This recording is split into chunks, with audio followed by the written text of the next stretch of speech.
I thanked my boss for the $2,000 bonus in my account.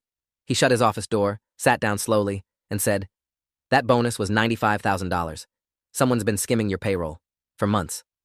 The fluorescent lights in Michael Brennan's office suddenly felt too bright, like I was under interrogation.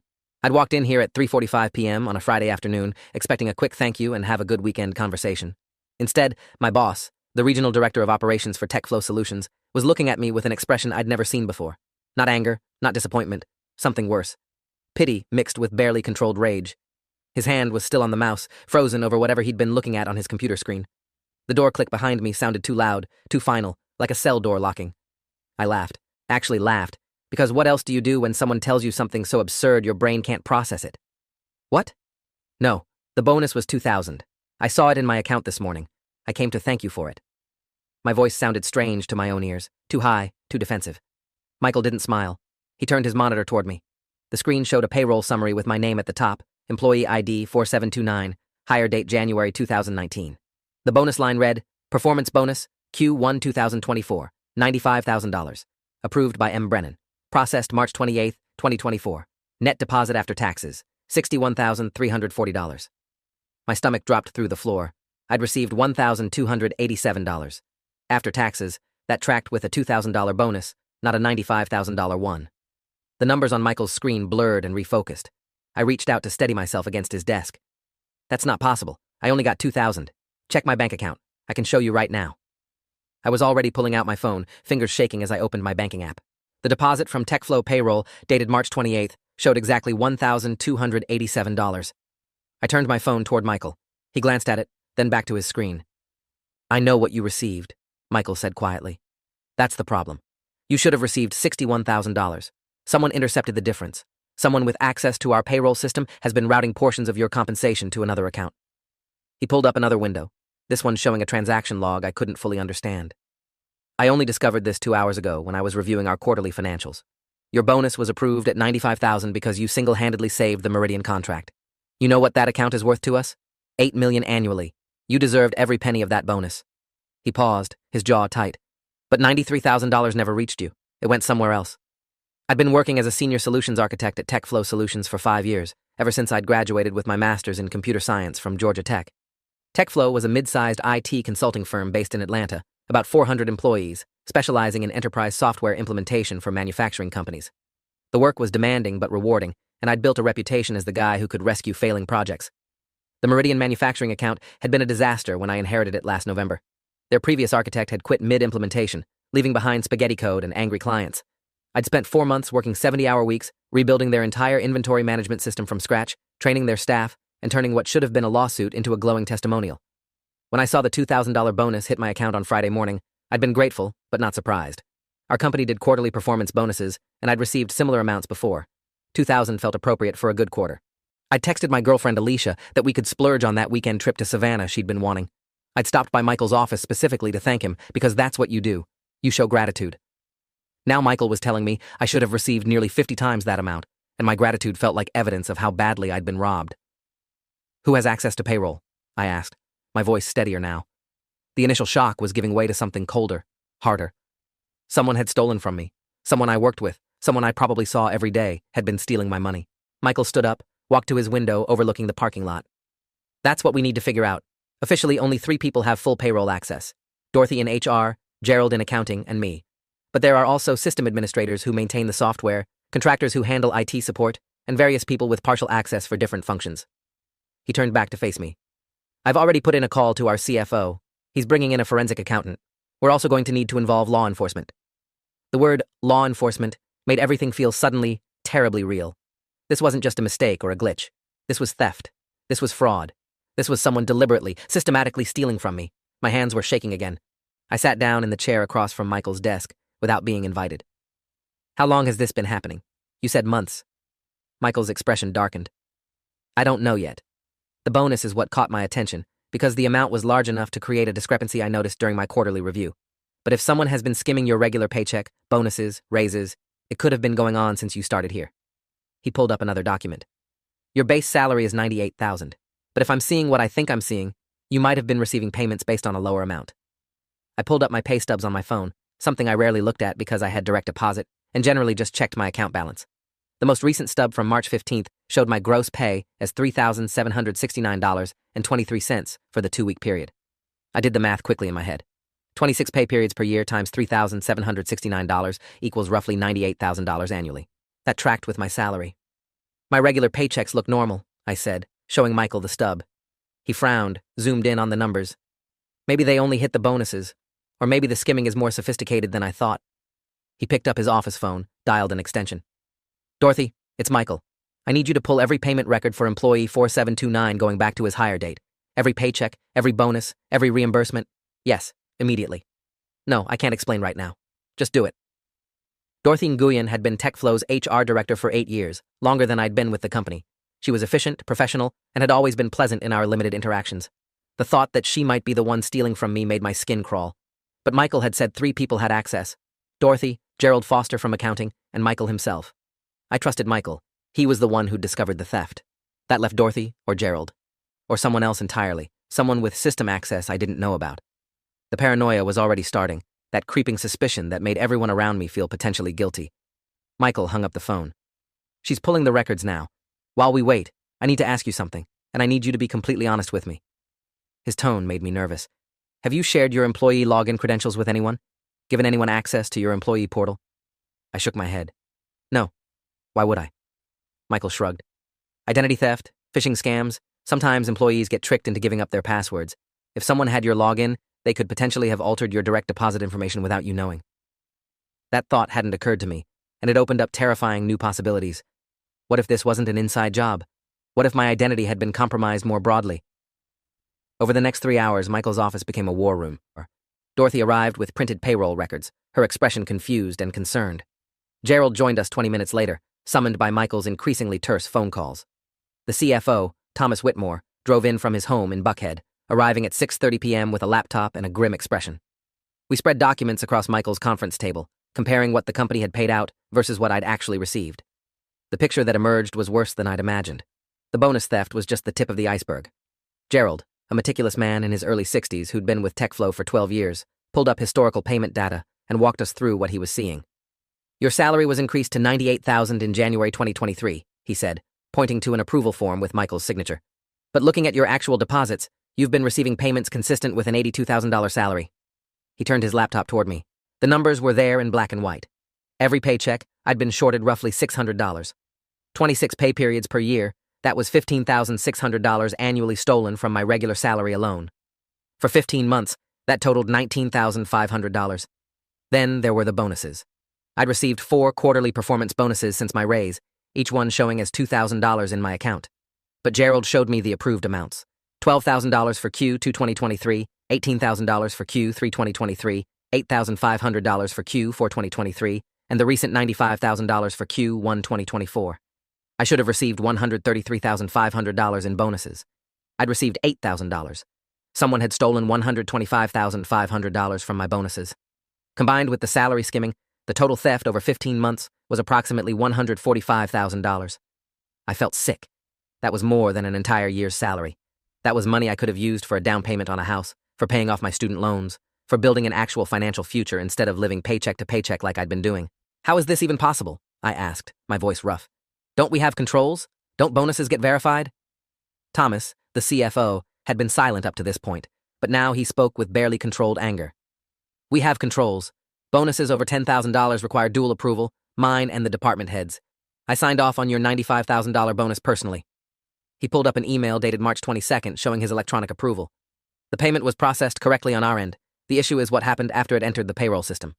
He looked at Dorothy. You processed the actual payments, correct? Dorothy's face had gone pale. I initiate the payments based on the approved amounts in the system, but I don't manually enter bank account details for every employee. That's automated. The system pulls the direct deposit information from each employee's profile. She pulled up her own laptop, logged into the payroll software. Let me check something. Her fingers flew across the keyboard, navigating through screens. Then she stopped. Her eyes widened. Oh my God. She turned her laptop toward us. My employee profile was displayed, showing my personal information, salary details, and banking information. Except the banking information showed 2 accounts. My primary account, the one I'd set up when I started, and a second account labeled bonus/commission override, with a different routing number and account number. I never set up a second account, I said immediately. I don't even know what that is. Thomas leaned in, examining the screen. When was this added? Dorothy clicked through the change history. February 12th, 2023. Modified by user D.Nguyen. She looked up, her expression stricken. That's my user ID. But I didn't do this. I swear to God, I didn't add this account. The room went silent. Either Dorothy was lying, or someone had used her credentials to make the change. Michael stood up. We're done speculating. Thomas, call your forensic accountant contact. I want someone here first thing Monday morning. Dorothy, Gerald, I need both of you to document everything you've touched related to this employee's payroll for the past 2 years. Every approval, every payment, every system access. I want timestamps, IP addresses, everything. Gerald nodded and left quickly. Dorothy remained seated, tears forming in her eyes. Michael, I would never steal from an employee. You have to believe me. Michael's expression softened slightly. I'm not accusing you, Dorothy, but your credentials were used to make unauthorized changes. Either you did it, or someone else is using your access. Either way, we need to figure out what happened. After Dorothy left, Thomas pulled me aside. I'm going to need you to file a police report. This is theft over $100,000. That's a felony in Georgia. The company will cooperate fully with any investigation, but you're the victim here. You need to be the one to initiate the criminal complaint. I drove home in a daze. It was after 8 p.m., the sun already set. Atlanta traffic finally thinned out. My hands gripped the steering wheel so tight my knuckles were white. Someone had stolen $145,000 from me. Someone had systematically, deliberately diverted my money into their own account for over a year, and I'd never noticed.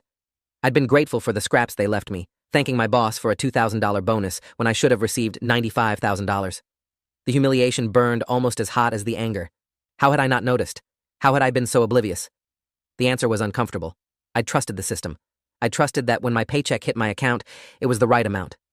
I trusted that the company I'd given 5 years of my life to was treating me fairly. I'd never thought to verify my pay stubs against my offer letter, to cross-check my bonuses against my performance reviews. I'd just assumed everything was correct, and someone had exploited that trust to rob me blind. When I got home to my apartment, a modest one-bedroom in Virginia Highland that I could barely afford, I pulled out my original offer letter from 2019. Starting salary, $72,000. I'd received raises in 2020, 2021, and 2023, documented in emails from Michael and HR. My current salary should have been $98,000, but I'd been receiving $82,000. The missing money, accumulated over 15 months, would have been enough to move out of this cramped apartment, maybe buy a small house, start building equity instead of paying rent. I called Alicia. She answered on the second ring, her voice bright.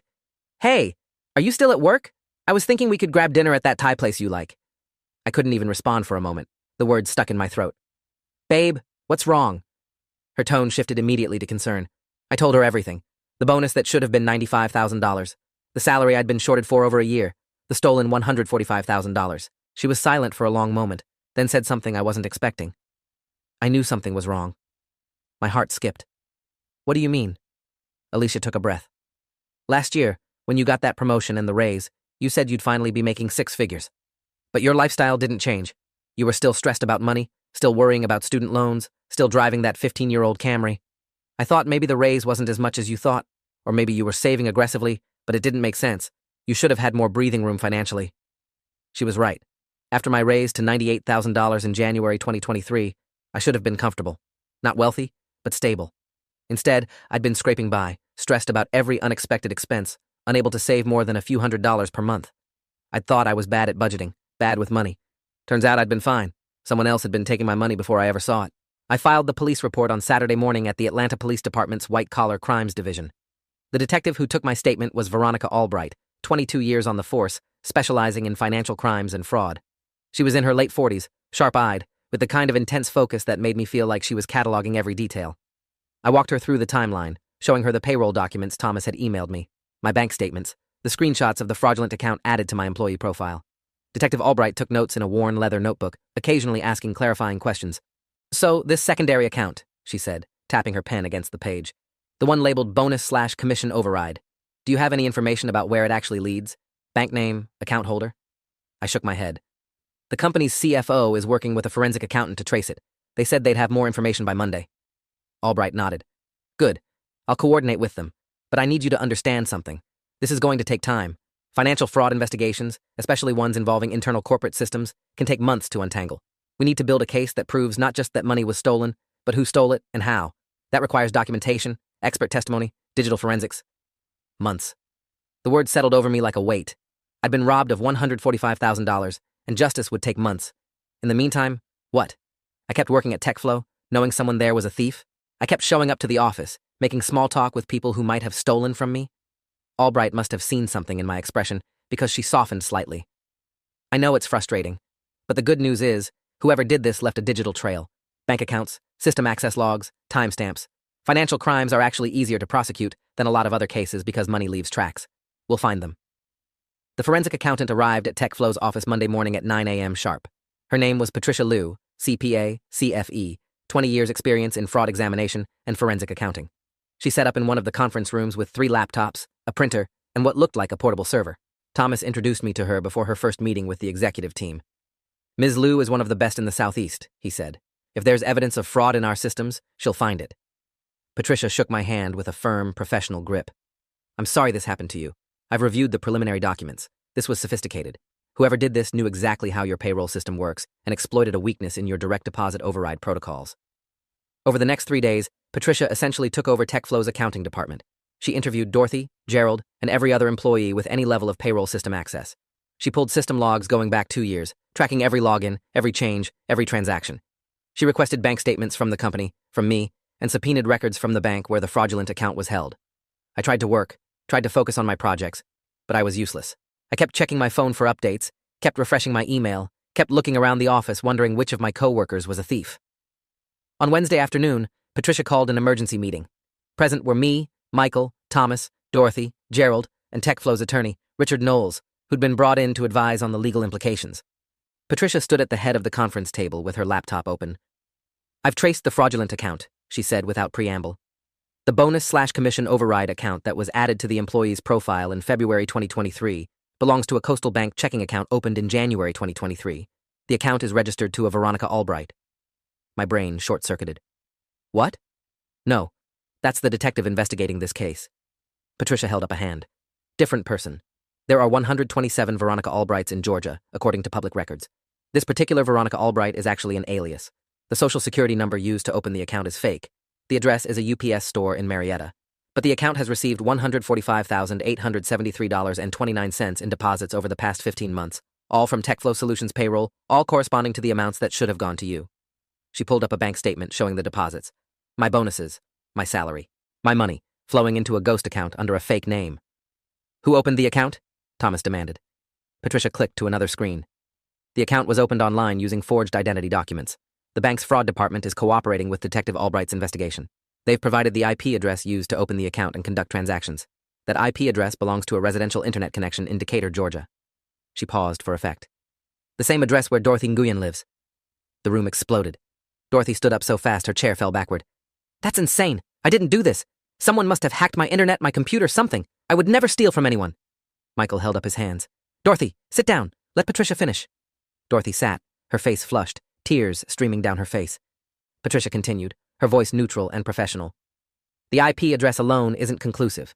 As Ms. Nguyen says, it could be spoofed or accessed through a compromised network. However, the system logs tell a more complete story. The change to add the fraudulent account to the employee profile was made on February 12, 2023, at 11:47 p.m. The login used was Dean Nguyen's credentials. The IP address was Dorothy's home connection. The computer MAC address matches Dorothy's work laptop, which she's allowed to take home per company policy. Dorothy's voice was a whisper. I didn't do it. I swear on my children's lives I didn't do this. Patricia wasn't done. The pattern of access is consistent with someone who knows the payroll schedule intimately. Changes to the direct deposit override were made within hours of bonus approvals, ensuring the fraudulent account would capture the maximum amount. The salary skimming was more subtle, implemented through a formula in the payroll software that calculated the employee's net pay based on a salary $16,000 lower than his actual salary, with the difference routed to the secondary account. Richard, the attorney, leaned forward. So, whoever did this had deep knowledge of the payroll system and had administrative access. Patricia nodded. Yes. And according to the access logs, only 3 people have that level of access. Dorothy Nguyen, Gerald Foster, and Michael Brennan. However, Gerald's access logs show no activity during the relevant time periods, and his IP addresses are all from the office or his home in Alpharetta. Michael Brennan's access shows normal executive review activity, but no modifications to employee profiles or direct deposit information. She looked at Dorothy. Dorothy's account shows extensive activity, including the specific changes that facilitated the theft. The evidence was damning. Dorothy was crying openly now, her hands shaking. I don't understand. I didn't do this. Why would I do this? I make $65,000 a year. I'm not hurting for money. Thomas's voice was cold. Your bank records show deposits totaling $145,000 over 15 months. I'd say you are significantly better off financially than you were 2 years ago. Dorothy looked up, confused. What deposits? I don't have any extra money. You can check my accounts. I'm barely breaking even every month. That stopped everyone. Patricia tilted her head. You're saying you don't have the stolen funds? Dorothy shook her head frantically. I don't have anything. I have my salary, direct deposited to my Bank of America checking account. That's it. Patricia pulled up another document. Bank records for Dorothy Nguyen show a primary checking account at Bank of America, receiving bi-weekly payroll deposits of approximately $2,200, consistent with a $65,000 salary after taxes. No unusual deposits, no large transfers, no evidence of the stolen funds. She clicked to another screen. However, I also ran a search for bank accounts opened using Dorothy's home address.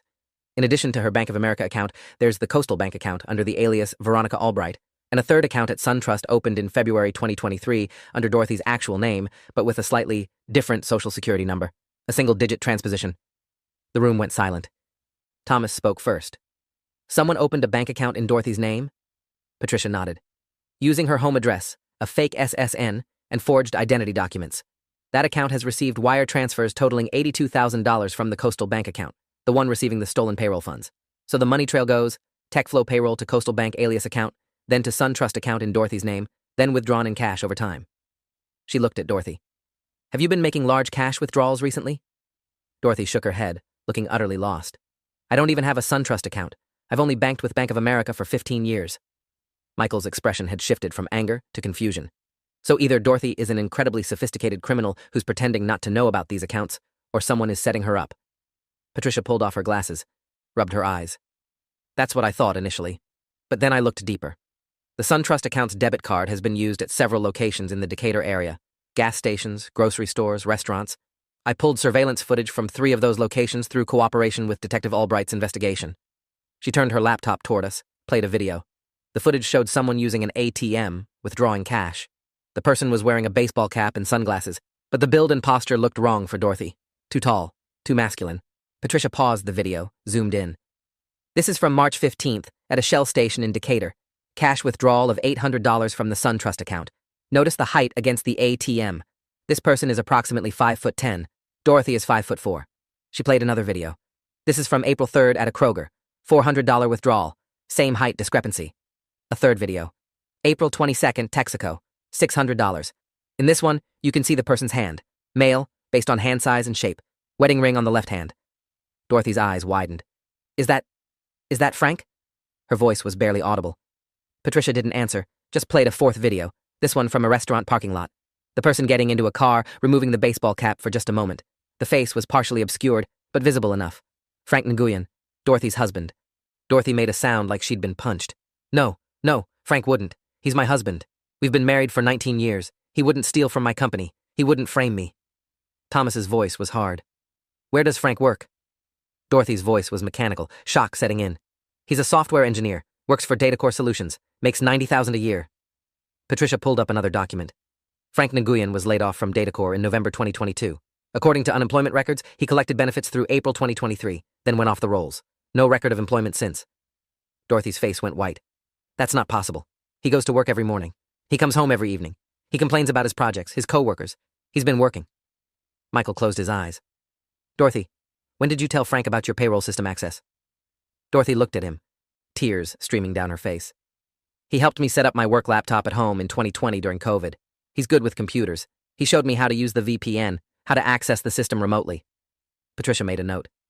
Did he have your login credentials? Dorothy nodded slowly. We share passwords. He knows all my logins. We've always done that. We're married. We trust each other. The picture was becoming clear, and it was ugly. Frank Nguyen, unemployed since November 2022, had used his wife's payroll access to set up a sophisticated theft scheme. He'd created a fake bank account under an alias, added it to my employee profile as a direct deposit override, and systematically stolen over $145,000 from my paychecks and bonuses. He'd then transferred the money to a second account in his wife's name with a fake SSN, withdrawn it as cash, and spent it while Dorothy worked, and had no idea her husband was committing felonies using her credentials. All the evidence pointed to Dorothy because Frank had deliberately designed it that way. If caught, she'd take the fall. His wife, the mother of his children, set up to go to prison for his crimes. Dorothy called Frank from the conference room, with Detective Albright listening in via speakerphone and Patricia recording. Dorothy's voice shook as she asked, "Frank, honey, where are you right now?" There was a pause. "At work. Why?" His voice sounded normal, casual. "What's the address of your office? I need to send you something." Another pause, longer this time. "Why are you asking me this?" Dorothy's voice hardened. "Because I'm sitting in a conference room with my boss, our CFO, a forensic accountant, and a detective who's about to issue a warrant for your arrest. They have bank records, surveillance footage, and system logs showing you've been stealing from my company using my credentials. So I'll ask you one more time. Where are you?" The silence on the other end stretched so long, I thought he'd hung up. Then Frank's voice came back, different now, cold. "I'm at home. I've been home all day. I haven't worked in 6 months, Dorothy. You know that." Dorothy's confusion was genuine. "What?" "No, you leave for work every morning." Frank laughed, bitter. "I leave the house every morning because I can't stand to sit here all day unemployed. I go to coffee shops, libraries, parks, anywhere but home. And while I'm out, I've been trying to figure out how to tell you that we're broke, that I lost my job, that we can't afford our mortgage on your salary alone." He paused. "So, yeah, I took some money from your company, from someone who could afford it, someone making 6 figures who wouldn't even notice a few thousand missing." Detective Albright spoke for the first time. "Mr. Nguyen, this is Detective Veronica Albright with the Atlanta Police Department. I need you to understand that you've just confessed to theft over $100,000, wire fraud, and identity theft. These are federal crimes. I have officers on the way to your location now. I'm advising you not to resist arrest." Frank's voice cracked. "Dorothy, I'm sorry. I was trying to keep us afloat. I was going to pay it back when I found another job. I didn't think anyone would notice." Dorothy hung up the phone and put her head in her hands, sobbing. Frank Nguyen was arrested at his home in Decatur at 4:37 p.m. that Wednesday afternoon. The charges were extensive: felony theft, wire fraud, identity theft, computer fraud, and forgery. Because the theft exceeded $100,000 and crossed state lines through the banking system, the FBI became involved. Special Agent Kenneth Draper, White Collar Crime Division, took over the case from Detective Albright. The investigation expanded rapidly. Agents seized Frank's computer, finding detailed records of the theft, including spreadsheets tracking the stolen amounts, research into TechFlow's payroll system, and tutorials on creating fake identity documents. The most damning evidence was a folder on Frank's desktop labeled Retirement Fund, containing bank statements from the Coastal and SunTrust accounts showing the full $145,000 theft and subsequent cash withdrawals. Frank had been methodical, documenting everything, perhaps planning to eventually claim it as legitimate income, or perhaps just unable to resist the accountant's impulse to track his own crime. He'd spent approximately $118,000 of the stolen money over 15 months. Cash withdrawals that funded his daily expenses while pretending to be employed, upgrades to their home that Dorothy had thought were financed through Frank's bonuses, and a boat he'd told Dorothy was a gift from his parents. The remaining $27,000 was still in the SunTrust account, which was immediately frozen by the FBI. The federal prosecutor, Assistant U.S. Attorney Michelle Carver, 23 years with the DOJ, specialized in white-collar crimes, explained the case to me in her office downtown. "Mr. Nguyen is looking at 20 to 30 years in federal prison if convicted on all counts. The theft alone is a decade. Add in the wire fraud, the identity theft, the use of interstate banking systems, and we can stack the charges significantly." She leaned back in her chair. "He's already trying to negotiate a plea deal. His attorney is arguing for reduced charges in exchange for full restitution and cooperation." I sat across from her, still processing everything. "What about Dorothy? She had no idea what he was doing?" Carver shook her head. "We've investigated thoroughly. Dorothy Nguyen is a victim here, same as you. Her husband used her credentials without her knowledge, committed crimes in her name, and set her up to take the fall if discovered. She's been cooperative with the investigation and won't face charges." She pulled out a document. "However, we do need your input on something. As the victim, you have the right to provide a statement regarding sentencing recommendations. You can advocate for leniency or push for maximum penalties. What happens to Frank Nguyen partially depends on what you want to see happen." What did I want? I'd lost $145,000, money I'd earned through long hours and hard work. Money that would have changed my life, given me financial security I'd never had. Frank Nguyen had stolen that from me, stolen my future, and he'd done it casually, methodically, without remorse until he was caught. He'd justified it by saying I could afford it and wouldn't notice, as if being robbed was okay as long as the victim didn't immediately realize it. But I also knew Frank had a family, Dorothy and 2 teenage kids who were about to watch their father go to prison. Kids who'd done nothing wrong except have a father who was a criminal. "I want full restitution," I said finally. "Every penny, plus interest and penalties. I want it documented in court that what he did was theft, not some justified redistribution. But beyond that, I'll leave sentencing to the judge. I'm not going to advocate for him being locked up forever, but I'm not going to ask for leniency either. He's an adult. He made choices. He can face the consequences." Carver nodded, made a note. That's fair. For what it's worth, between the frozen account and asset seizure, we'll recover about $35,000 immediately. The rest will come through wage garnishment and liquidation of Frank's assets. You won't get everything back overnight, but you will get it back eventually. The trial didn't happen. 6 weeks after Frank's arrest, his attorney negotiated a plea deal. Frank pled guilty to wire fraud and theft, with the other charges dropped in exchange for his cooperation and an agreement to full restitution. The sentencing hearing was scheduled for September. In the meantime, TechFlow conducted its own internal investigation, brought in outside consultants to audit their entire payroll system, and implemented new security protocols. Dorothy was placed on paid administrative leave during the investigation, then eventually returned to work with the understanding that she was a victim, not a perpetrator. She filed for divorce from Frank within a month of his arrest. Michael called me into his office on a Friday afternoon in July, 3 months after he'd first shown me that payroll document revealing the theft. "I wanted to give you an update on restitution," he said, pulling up a spreadsheet. "The FBI recovered $27,000 from the frozen account. Frank's attorney has agreed to liquidate assets, including the boat and some other property, which should net another $40,000. That leaves $78,000 still owed." He paused. "TechFlow's insurance is covering $60,000 of that as a liability claim, since the theft occurred through our systems. Frank will be responsible for the remaining $18,000 through wage garnishment from whatever job he gets after prison." I did the math. I'd get back $127,000 of the $145,000 stolen. Not perfect, but better than I'd hoped. Michael continued. "There's one more thing. The company is issuing you a formal apology and a settlement payment of $30,000 for the distress this caused and our failure to detect the theft sooner. We're also fast-tracking your promotion to principal architect, which comes with a salary increase to $115,000. He slid a document across the desk. "I need you to sign this agreement acknowledging the settlement and agreeing not to pursue additional legal action against TechFlow." I read through the agreement carefully, a habit I'd developed after learning the hard way that documents don't always mean what you think they mean. The settlement was fair. TechFlow hadn't committed the theft, but they'd failed to prevent it, and they were taking responsibility. I signed. Michael shook my hand. "I'm sorry this happened. You deserved better from us, from the system, from everything. But I'm glad we caught it. I'm glad we're making it right." I nodded. "Me too." The sentencing hearing happened on a Thursday morning in September at the federal courthouse downtown. I sat in the gallery with Alicia, watching as Frank Nguyen stood before Judge Leonard Harper, a federal judge with 32 years on the bench. Frank looked smaller than I remembered from his arrest photos, diminished by an orange jumpsuit and handcuffs. His attorney read a prepared statement expressing remorse, explaining Frank's financial desperation after his job loss, asking for leniency. Then the prosecutor presented the facts. $145,000 stolen over 15 months, sophisticated scheme, attempt to frame his wife, lack of real remorse until caught. Judge Harper listened to everything, reviewed the presentencing report, then addressed Frank directly. "Mr. Nguyen, you didn't steal to feed your family. You stole to maintain a lifestyle you could no longer afford. You used your wife's credentials to commit crimes, set her up to take the fall, and showed no remorse until law enforcement was closing in. You stole from a hardworking employee who trusted his employer, and you did it systematically over more than a year." He paused. "I'm sentencing you to 8 years in federal prison, followed by 3 years supervised release. You'll also pay full restitution of $145,000 plus interest and penalties. You're fortunate the government agreed to drop the identity theft charges, which would have added years to your sentence." 8 years.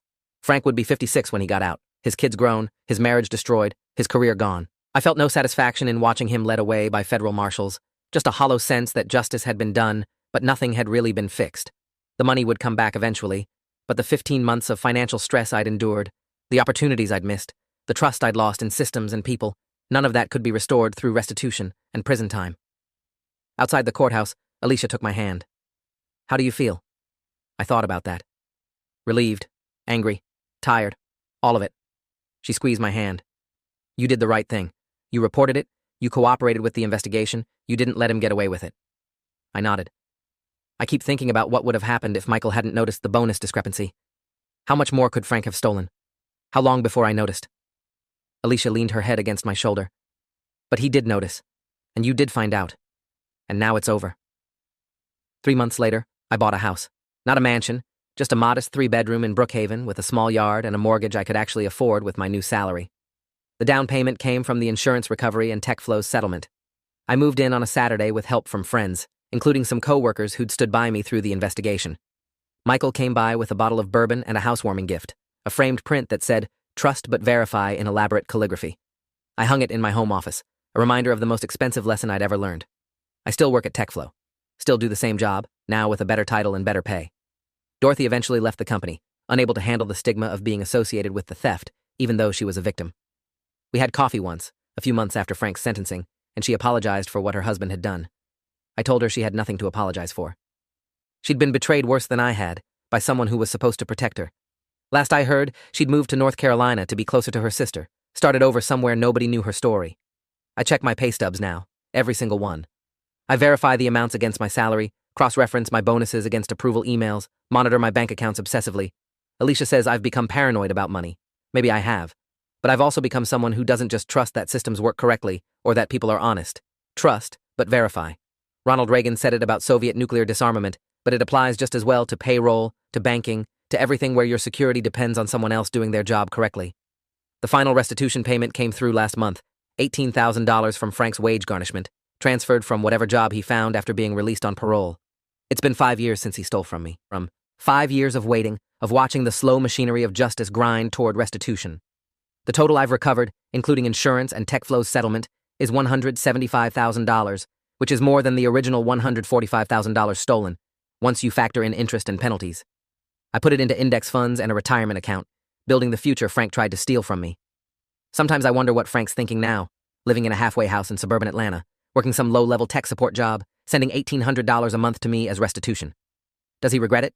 Does he understand what he took wasn't just money, but trust, security, peace of mind? Probably not. People like Frank, they rationalize. They convince themselves they deserved it, they needed it, they were justified. They never really accept that they're thieves until the cell door locks behind them, and even then, they blame circumstances instead of choices. I'm not the same person I was 5 years ago. That person would have seen a $2,000 bonus and been grateful, would have thanked his boss and never questioned whether it was correct. The person I am now would have verified it immediately, would have pulled up the approval documentation, would have demanded an explanation for any discrepancy. Some people might say I've become cynical. I prefer to think I've become aware. Aware that systems fail, that people lie, that trust without verification is just naivete waiting to be exploited. But I also learned something else. I learned that when you do get robbed, when someone does betray your trust, there are people and systems in place to make it right. It takes time. It takes patience. It takes mountains of documentation and cooperation with investigators and prosecutors and attorneys. But justice, slow and imperfect as it is, does eventually show up. Frank Nguyen stole $145,000 from me, but he lost 8 years of his life, his marriage, his career, and his freedom. I got my money back plus interest. He'll be paying for his crime for the rest of his life. The person who really lost was Dorothy. She did nothing wrong except trust her husband and share her passwords, and she lost her marriage, her career, her peace of mind. I ran into her about a year ago at a Starbucks in Midtown. She was visiting Atlanta for her son's college graduation. We talked for 20 minutes, awkward, but genuine. She asked if I'd fully recovered financially. I said yes. She told me Frank had written her from prison, asking for forgiveness. She'd never responded. Some betrayals, she said, are too fundamental to forgive. I understood that. If you made it this far, hit like, you've earned it.